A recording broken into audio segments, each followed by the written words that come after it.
लोकसभा चुनाव आने के पहले गहमागहमी मची है राजनीतिक परिक्षेत्र पर।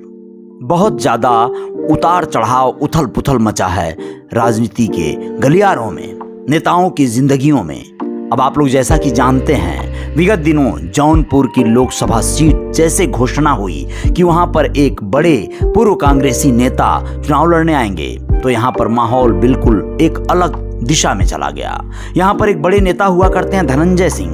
धनंजय सिंह इन दिनों जेल में हैं और उन्हें गिरफ्तार कर लिया गया है। पुराने किसी मामले में उनकी फाइल खोल दी गई।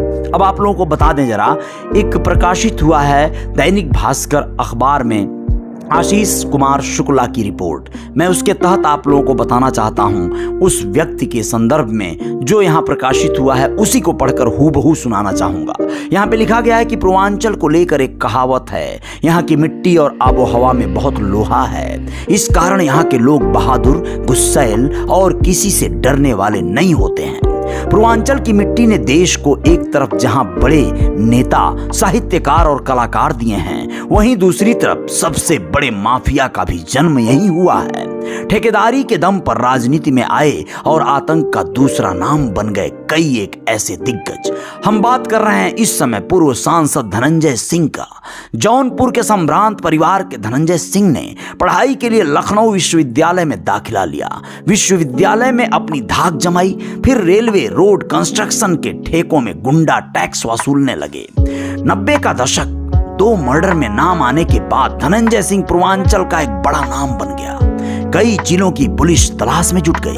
अब आप लोगों को बता दें, यहां पर साल 1992 धनंजय सिंह की गलत सोहबत को देखते हुए बड़े भाई जितेंद्र सिंह दादा ने लखनऊ विश्वविद्यालय में एडमिशन करा दिया। यहां धनंजय सिंह को गोल्डन जुबली हॉस्टल अलॉट हुआ, जिसमें कमरा नंबर 39 धनंजय का ठिकाना बना।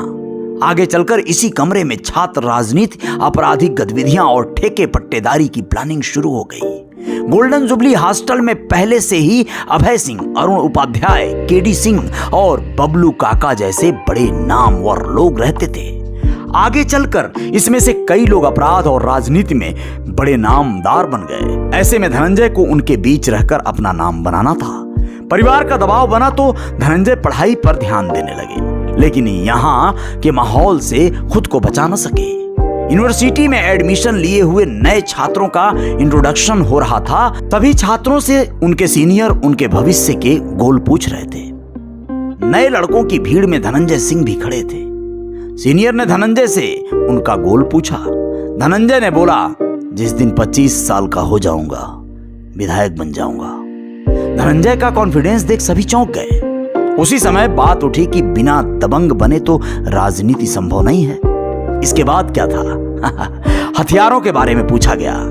धनंजय ने जुबानी 60 से ज्यादा हथियारों के नाम लिए और उनकी खासियत भी बता दी।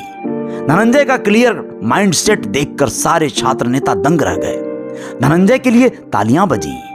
अरुण उपाध्याय ने कहा, गोल्डन जुबली का सितारा आ चुका है। भारी भरकम आवाज और रोबीले चेहरे वाले धनंजय ने छात्र संघ चुनाव लड़ने के बारे में कहा तो धनंजय का जवाब था, छोटे चुनाव कभी नहीं लड़ूंगा। धनंजय की बात सुनकर दबंग कहे जाने वाले छात्र भी लोहा मानने लगे। यहां से धनंजय का अभय सिंह जैसे तमाम बड़े लोगों के साथ दोस्ती हो गई।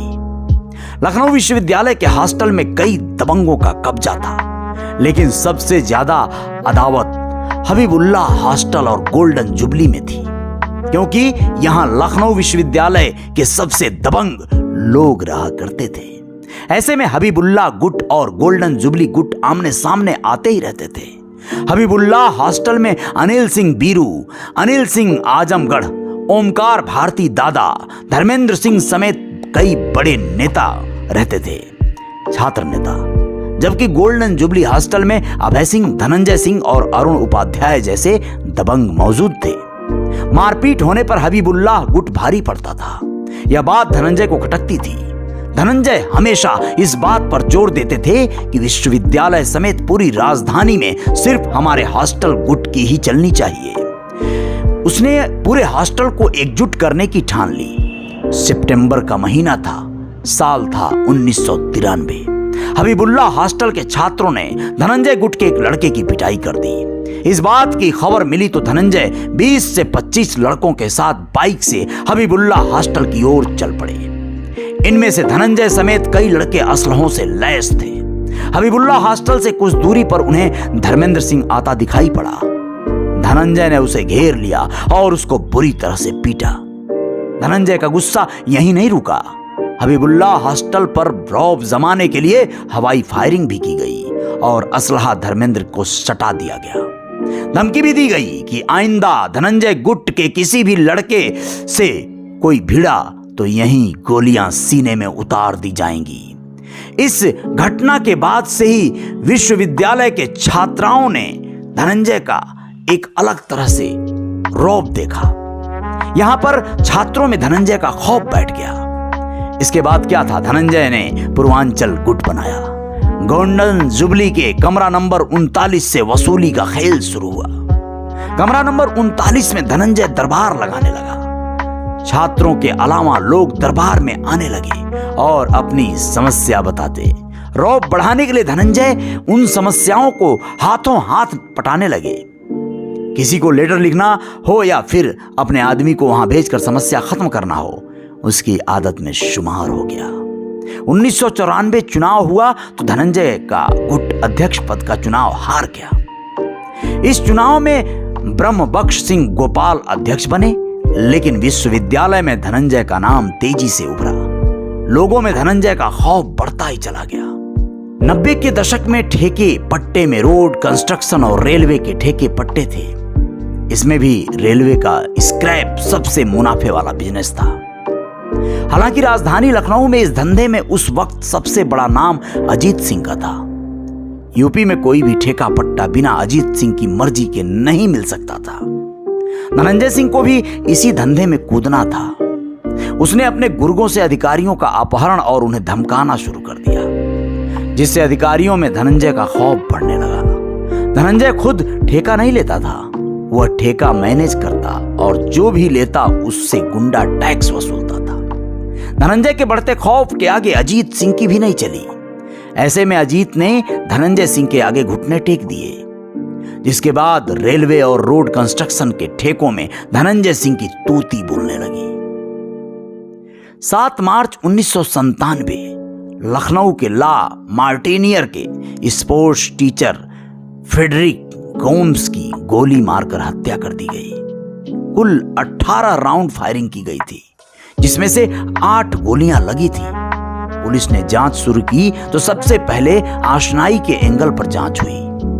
कॉलेज के तत्कालीन प्रिंसिपल एल्टन डिसूजा से भी जानकारी ली गई, लेकिन काफी जांच पड़ताल के बाद भी यह एंगल निकलकर सामने नहीं आया। इसके बाद प्रॉपर्टी का एंगल भी जांचा गया, लेकिन उसमें भी कुछ हाथ नहीं लगा। जांच के लिए कम से कम उस समय 9 टीमें पुलिस की लगाई गई थी। इसी जांच के बीच पता चला कि कुछ दिनों पहले हॉस्टल के एक कमरे से एक बच्चे के पास से फ्रेडरिक गोम्स ने पिस्टल बरामद की थी, जो कि एयर गन थी। उसे .22 में कन्वर्ट किया गया था। उस एंगल से भी जांच हुई, लेकिन कुछ निकलकर सामने नहीं आया। बहरहाल जांच होती रही, तब पता चला किसी अमीर घर के लड़के से गोम्स की कुछ कहासुनी हुई थी। जांच हुई तो पता चला कि कॉलेज का एक लड़का अपनी गर्लफ्रेंड के साथ कैंपस में ही कार में था। गोम्स उधर से गुजर रहे थे। उन्होंने कुछ आपत्तिजनक देखा तो कॉलेज के लड़के को टोका और उसकी गर्लफ्रेंड के सामने 2-3 थप्पड़ जड़ दिए। उस लड़के ने बदला लेने के लिए फ्रेडरिक गोम्स की सुपारी दे दी, जिसके बाद उनकी हत्या हो गई। इस मामले में भाड़े के शूटरों का हाथ सामने आया। इस कांड में धनंजय सिंह का भी नाम आया। FIR हुई। बहरहाल इस मामले में भी सालों बाद धनंजय छूट गए। 19 जुलाई 1997 सुबह इंदिरा नगर C ब्लॉक चौराहे पर इंजीनियर की हत्या कर दी गई। उत्तर प्रदेश राज्य निर्माण के इंजीनियर गोपाल शरण श्रीवास्तव अपने घर से निकलकर मारुति 800 कार से ऑफिस जा रहे थे। सुबह के करीब 10:30 बजे थे। बाइक सवार 2 लोगों ने ओवरटेक कर फिल्मी अंदाज में उन्हें गोली मार दी थी। इंजीनियर की गाड़ी बाउंड्री से जाकर टकराई थी। पीछे से पहुंचे लोगों ने ड्राइवर को कार से निकाला। ड्राइविंग सीट पर बैठे शख्स की हालत देख सब सन्न रह गए। पूरी शर्ट खून से लथपथ थी और शरीर स्टीयरिंग पर लटका हुआ था। इंजीनियर गोपाल शरण श्रीवास्तव की तैनाती तत्कालीन मायावती सरकार के ड्रीम प्रोजेक्ट अंबेडकर उद्यान पर थी। लिहाजा पुलिस ने रंजिश, ठेकेदारों से विवाद और माफिया को वसूली नहीं देने जैसे 3 बिंदुओं पर जांच शुरू की। घटनास्थल पर पुलिस को 7.63 बोर का खोखा मिला। हत्याकांड में धनंजय सिंह नामजद हुए तो फरार हो गए। इस हत्या के बाद तत्कालीन मुख्यमंत्री मायावती धनंजय से बेहद नाराज हुई। एसएसपी रजनीकांत मिश्रा का transfer, SP trans Gomti BN Singh, CEO Ghazipur KB Singh और इंस्पेक्टर गाजीपुर अभिमन्यु सिंह को सस्पेंड कर दिया गया। गिरफ्तारी के लिए लखनऊ पुलिस के तेज तर्रार अफसरों की कई टीमें गठित की गईं। लखनऊ और जौनपुर में पुलिस ने दबीश दी, लेकिन धनंजय को पकड़ न सकी। इसके बाद यूपी पुलिस ने फरार धनंजय सिंह पर 50,000 रुपए का इनाम घोषित कर दिया। इस सीरीज में इतना ही अभी तक प्रकाशित किया गया है, लेकिन आप लोगों को बता दें, आगे मैं इस कहानी को सिलसिलेवार आप लोगों को जरूर सुनाऊंगा। जय जयकार जारी रहेगी। आप रियल रिपोर्टर न्यूज स्टार पर फेसबुक पर सुन रहे हो तो फॉलो कर लीजिएगा। अगर आप यूट्यूब पर हैं तो सब्सक्राइब करना मत भूलिएगा। जय हिंद, जय भारत।